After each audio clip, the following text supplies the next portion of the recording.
Shalom, kita kembali bertemu dalam Biblical Learners Club.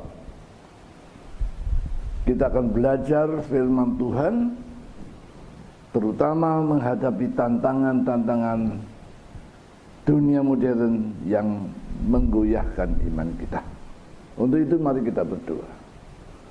Bapa di surga, terpujilah namamu, kasih setia dan kasih-Mu menyertai kami, membukakan hati kami untuk mendengar firman-Mu, mengurapi kami dengan kuasa untuk memahami dan melakukannya, supaya kami boleh menjadi berkat dan nama-Mu dipermuliakan. Terima kasih Bapa, kami serahkan acara ini dalam nama Tuhan Yesus. Amin. Saudara-saudara kekasih, manusia itu sangat menghargai kebenaran. Dan kebenaran manusia itu dibangun dengan kecerdasan. Kecerdasan organ kecil yang bernama otak, dengan daya cipta, rasa, dan karsa yang menghasilkan imajinasi untuk memenuhi kebutuhan dan keinginan yang tidak terbatas. Manusia gambar Allah, mempunyai imajinasi yang tidak terbatas. Dalam kecerdasan, maka manusia menghasilkan dua kecerdasan. Yang pertama adalah kecerdasan iptek atau sains, untuk menghadapi kebutuhan dan tuntutan konkret kehidupan sehari-hari, untuk memenuhi keinginan yang ada dalam diri manusia. Menghadapi tantangan alam, menghadapi kesulitan, maka manusia dengan cipta rasa karsa menghasilkan ilmu pengetahuan atau iptek yang luar biasa. Kebenaran iptek yang didapat dengan satu proses niteni niru nambahi, maka ukuran kebenaran itu harus lewat pengujian. Dan karena ukuran itu melewati pengujian, maka kebenaran itu juga berubah. Ilmuwan mengatakan kebenaran itu relatif. Kita sudah membuktikannya. Satu kebenaran baru akan menegasi kebenaran yang lama. Contoh yang paling gampang, kita yang di era modern ini sudah terbiasa dengan gadget atau handphone. Tahukah kita, perhatikanlah, bahwa dengan kemajuan penemuan handphone itu, maka banyak nilai-nilai dan penemuan lama itu menjadi punah. Bisnis wartel, bioskop, kemudian surat kabar terdesak dan menyempit. Bahkan sangat mungkin sekolah dan rumah sakit di masa depan dengan sistem online ini, maka semua itu akan bisa dilakukan di rumah dengan media yang canggih.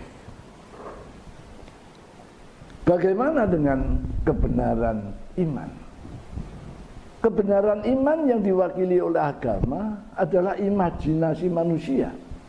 Ketika manusia harus menghadapi misteri, terutama misteri kematian. Imajinasi manusia menghasilkan kesadaran bahwa ada satu kekuatan supranatural. Apakah itu makhluk, apakah itu kekuatan yang berkuasa dan menentukan atau setidak-tidaknya mempengaruhi kehidupan kita di bumi ini. Oleh karena itu, manusia yang cerdas dengan imajinasinya membangun komunikasi dan ingin berdamai dengan kekuatan itu, maka lahirlah agama dengan segala ritual dan kewajibannya. Berbeda dengan rumus kemajuan iptek, Allah yang disembah itu Allah yang tidak bisa kelihatan, yang cuma dipercaya dengan iman. Disinilah ada pertarungan yang nyata dari dua kecerdasan itu. Ketika iptek maju dan memecahkan banyak masalah yang kemarin misteri, maka terjadilah satu perubahan, yaitu kepercayaan atau sesembahan di satu saat akan dilupakan ketika hal itu terbuka. Contohnya yang sudah kita sampaikan episode lalu, dewator yang ditakuti karena halilintar itu sekarang tinggal jadi dongeng karena diketemunya ilmu listrik. Pertanyaannya bagi kita, umat Ibrahimik yang percaya kepada Allah Sang Pencipta melalui Alkitab, Al-Quran, kitab suci yang kita percaya merupakan ilham Allah. Apakah Alkitab akan sanggup menjawab tantangan ini? Bagi kita yang masih yakin akan Alkitab, Allah memberikan jaminan. Alkitab firman Allah adalah kebenaran Allah. Karena Allah kita percaya Maha Kuasa. Alkitab itu pasti terjadi. Ukurannya adalah kegenapan janji Allah. Firman Tuhan berkata, dari mulutku akan keluar firman kebenaran yang tidak pernah kembali dengan sia-sia. Ia akan berhasil dan semua orang akan bertekuk lutut di hadapanku. Yesaya 45 ayat 23. Masih percayakah Anda kepada janji Allah ini? Kitab suci Alkitab adalah kumpulan dari wahyu Allah lewat para nabi.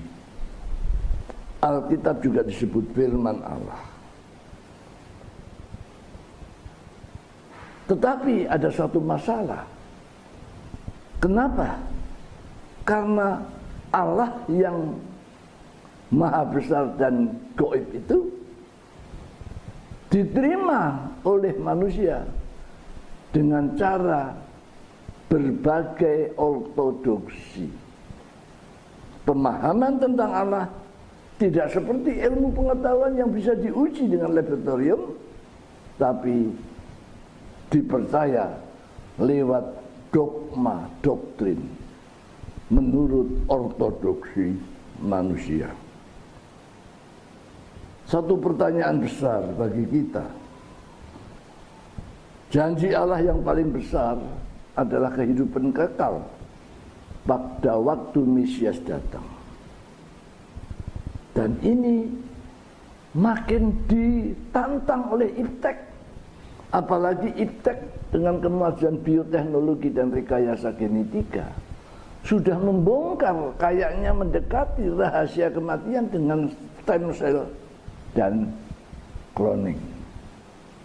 Disinilah kita harus memikir jawaban atas tantangan iptek itu. Apakah ortodoksi yang kita pegang selama ini, yang ditopang oleh institusi agama, bahkan oleh kuasa negara, mampu menghadapi kemajuan iptek? Atau apakah Allah, Alkitab kita akan ditinggalkan karena tidak jelas pemahamannya dan menghadapi tantangan iptek?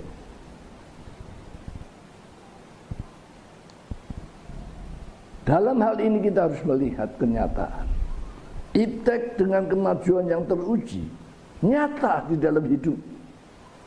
Kemajuan roket, ruang angkasa itu nyata. sementara dogma statis.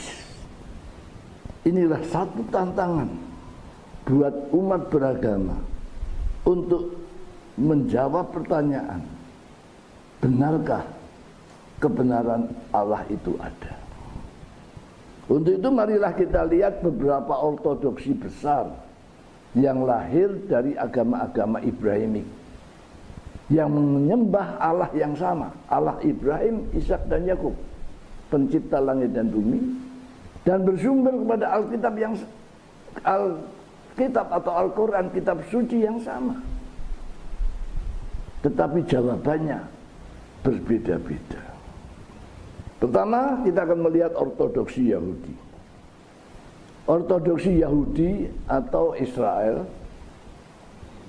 adalah ajaran turun-temurun yang dibukukan oleh para rabi dan pemikir Yahudi yang hebat beberapa ribu tahun,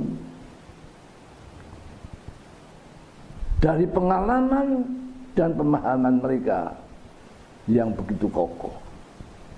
Harus diakui bahwa Alkitab sebagai sumber kebenaran Allah yang kita percayai bersumber dari ilham nabi-nabi orang Yahudi, orang Israel. Sehingga dengan demikian kalau mereka mempunyai ortodoksi yang kuat, sangat wajar. Terlebih mereka sudah pernah mencapai ke puncak jayaan pada waktu zaman Daud dan Salomo. Pengalaman mereka, pertolongan Allah pada mereka, kesetiaan mereka adalah kekuatan yang mereka pegang. Dengan dasar mereka percaya pada perjanjian Allah dan manusia lewat Ibrahim, dikokohkan oleh Musa dengan catatan yang sederhana. Selama mereka setia kepada perjanjian, Allah menjamin untuk melindungi mereka. Kejadian 17 ayat 9. Mereka dengan pengalaman ini mengatakan, karena mereka merasa setia dan Allah melindungi mereka, maka mereka berpendapat bahwa keselamatan itu sudah hak mereka. Mereka tidak perlu penebus karena mereka sudah umat Allah. Kalau mereka menghadapi kesulitan, mereka punya satu keyakinan bahwa Allah akan menolong mereka. Itulah Mesias yang akan datang tiap saat. Banyak Mesias, banyak model Mesias di kalangan Yahudi, entah nabi, entah panglima perang, bahkan orang asing. Kores dalam Alkitab juga disebut Mesias karena menolong mereka, memulihkan mereka kembali ke Yerusalem. Jadi dengan demikian kita bisa mengerti kenapa orang Yahudi menolak Yesus Kristus sebagai Mesias. Mereka mengharapkan Mesias itu akan datang sebagai pahlawan yang memulihkan kerajaan Daud, mulia di dunia. Soal surga mereka sudah selesai katanya. Inilah sikap mereka yang harus kita pahami.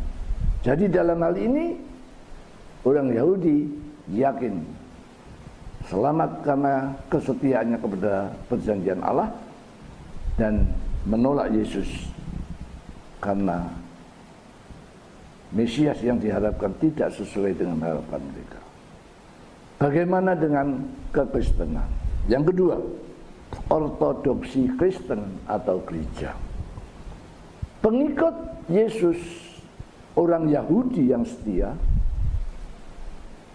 sama seperti orang Yahudi yang lain yang berpegang pada perjanjian Allah manusia, tetapi dia melihat dan percaya kepada tanda-tanda bahwa Yesus adalah Mesias, benih perempuan yang dijanjikan Allah kepada Adam. Mereka ditolak oleh bangsa Yahudi, mereka dianiaya, dan terpaksa mereka harus meninggalkan lingkungannya untuk masuk ke daerah Romawi yang pagan dan Helenistik. Mereka di sana pun dianiaya, bahkan ditindas. Tetapi satu hal, mereka tetap teguh. Mereka tetap yakin akan ajaran Kristus. Dan karena kesetiaannya, goncanglah kerajaan Romawi. Bahkan banyak pengikut-pengikut kekristenan yang berasal dari pejabat orang Romawi dan prajurit-prajurit. Sampai Kaisar Konstantin naik tahta tahun 313. Kaisar yang cerdas ini melihat bahaya kehancuran kerajaannya. Maka dia mengubah kebijakan menangani orang Kristen. Dari menindas dan menganiaya dirubah menjadi wajah lembut dan damai. Kristen diajak bicara dan berdamai. Terjadilah kompromi. Kaisar membuat edik, dekret yang mengesahkan Kristen sebagai agama sah. Bahkan nanti Kristen menjadi agama negara satu-satunya, maka disebut Roma Katolik. Roma, kerajaan Roma Katolik itu satu. Sehingga ada perubahan status sosial. Pemimpin-pemimpin umat Kristen yang tadinya dikejar-kejar dan sengsara, sekarang terhormat dan mendapat fasilitas negara. Kekayaan mereka dipulihkan, mereka jadi terhormat. Kenikmatan ini menimbulkan celah untuk berdamai lebih jauh. Maka Dr. Verkil mengatakan, peresmian atau pengakuan agama Kristen oleh kerajaan Romawi menggeser budaya Kristen yang berasal dari ortodoksi Yahudi yang monoteistik, rasional dan konkret, bergeser kepada budaya Helenistik yang abstrak dan metafisika. Tahun 325, Kaisar Konstantin ingin menyatukan lebih kuat agama itu supaya bisa menguatkan negara. Diadakanlah konsili Nisia. Di dalam konsili itulah terjadi perdebatan yang sengit untuk menentukan status Yesus Kristus dalam iman kekristenan. Dalam konsili itu lahirlah satu rumusan baru di bawah pengaruh Konstantin. Uno substan tris hypostasis. Satu zat dengan 3 manifestasi. Menurut para pengikut konsili yang dipimpin Kaisar itu, Yesus Kristus satu zat dengan Allah, homius.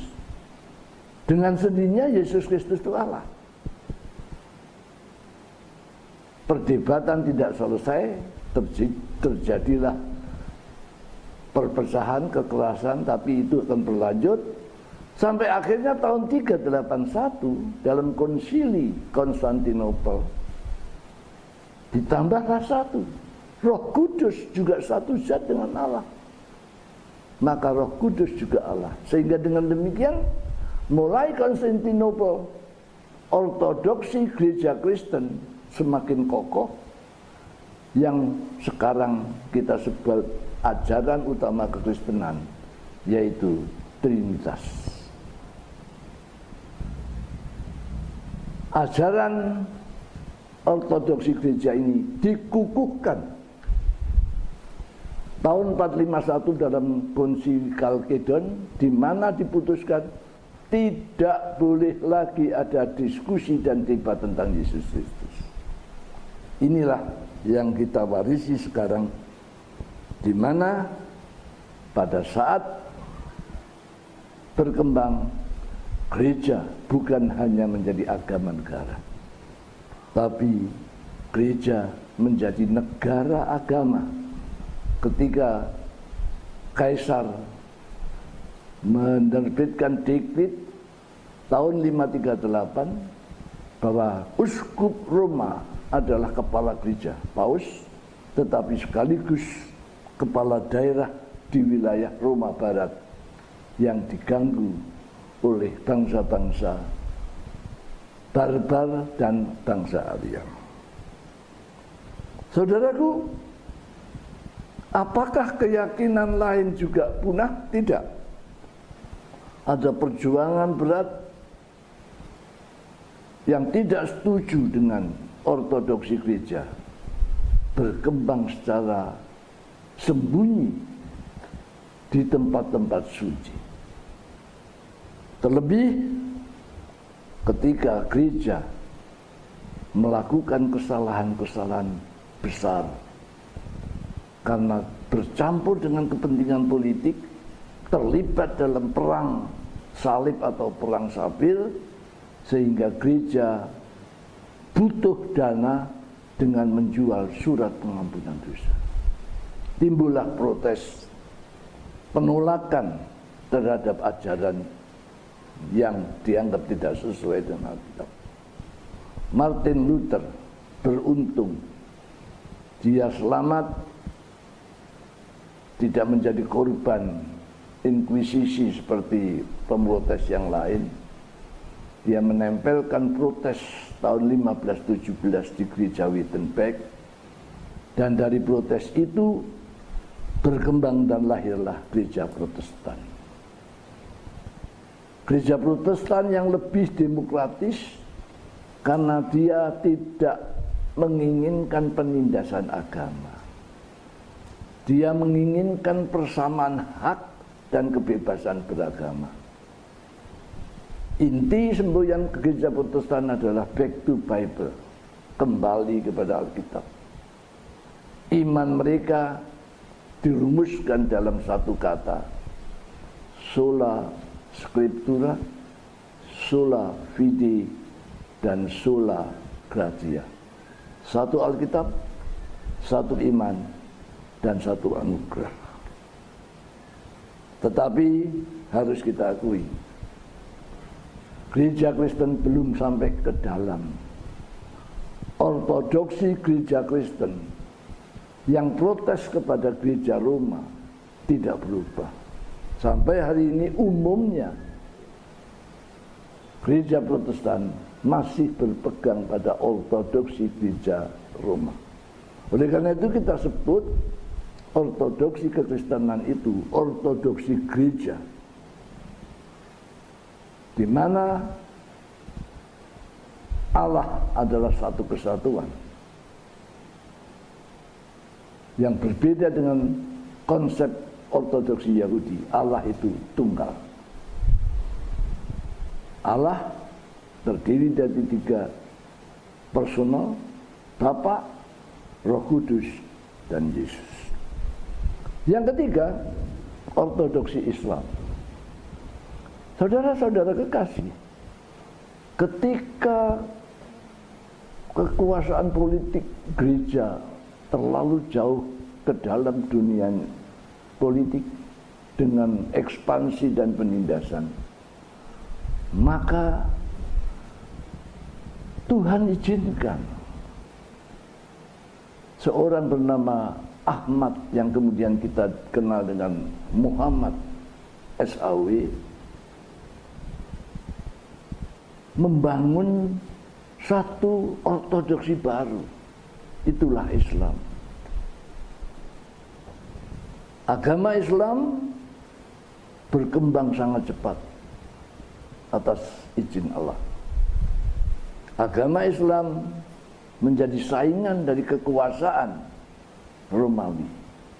Inti ajaran Islam masih percaya kepada Allah Abraham, Ishak dan Yakub, masih percaya pada Taurat, Zabur, Injil dan Quran, dengan catatan Muhammad adalah nabi terakhir.